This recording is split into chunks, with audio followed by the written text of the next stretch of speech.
बुंदेलखंड में दिवाली पर्व धनतेरस के दिन से लेकर भाई दूज तक 5 दिनों के लिए मनाया जाता है। दिवाली पर मौनी अमावस्या होने पर युवाओं की टोलियां पूरे दिन व्रत रखकर अपने साथियों के साथ मौनियां नृत्य करती हैं और गांव-गांव घूमती हैं।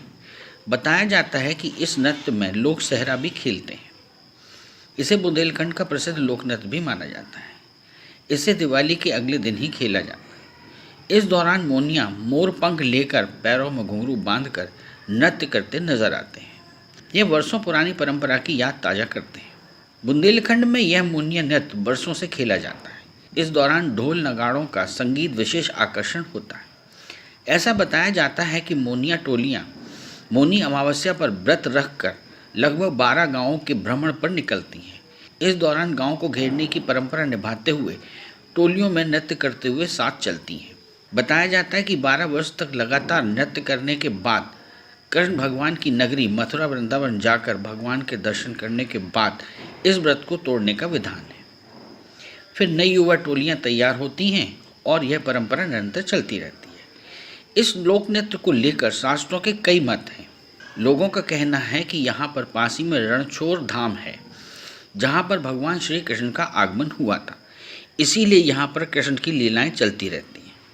यहाँ के लोग उन लीलाओं से प्रेम करते हैं और बताया जाता है कि जब गायें गुम हो गई थी तो उनके वियोग में ग्वालों ने मौन व्रत रखा था और व्रत जब ही तोड़ा था जब गायें मिल गई थी। तभी से इस मौनिया नृत्य का आरंभ मानते हैं। हालांकि इसको लेकर कई लोगों के विचार अलग हैं। वह इस नृत्य को भगवान श्री राम की विजय से भी जोड़ते हैं। कहा जाता है कि भगवान श्री राम जब रावण का वध करके अयोध्या लौटे थे तो दीपक जलाकर दिवाली मनाई गई थी और उनकी विजय की खुशी में मौनिया भी नृत्य करते हैं।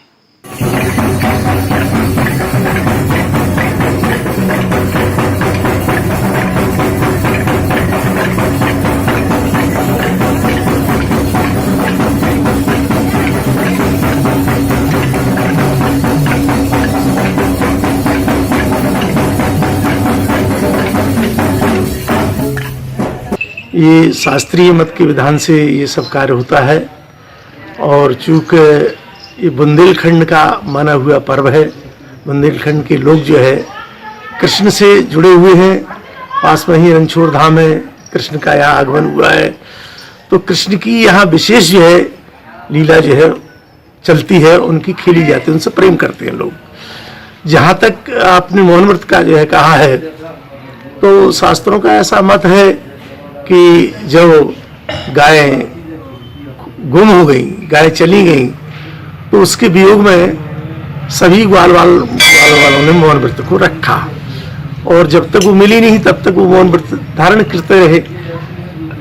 और जहाँ तक नृत्य का प्रश्न उठता है तो भगवान राम जब लंका से लौट करके आए तो उसकी खुशी में ये सब ग्वाल जो है और जितने भी मित्रगण हैं मोर पखा के साथ में नृत्य करते हैं, डांडिया नृत्य भी करते हैं और अपनी खुशी का इजहार करते हैं। उनको ये लगता है कि हाँ, हमारे राम जो है हम लोगों के बीच में आए हुए हैं।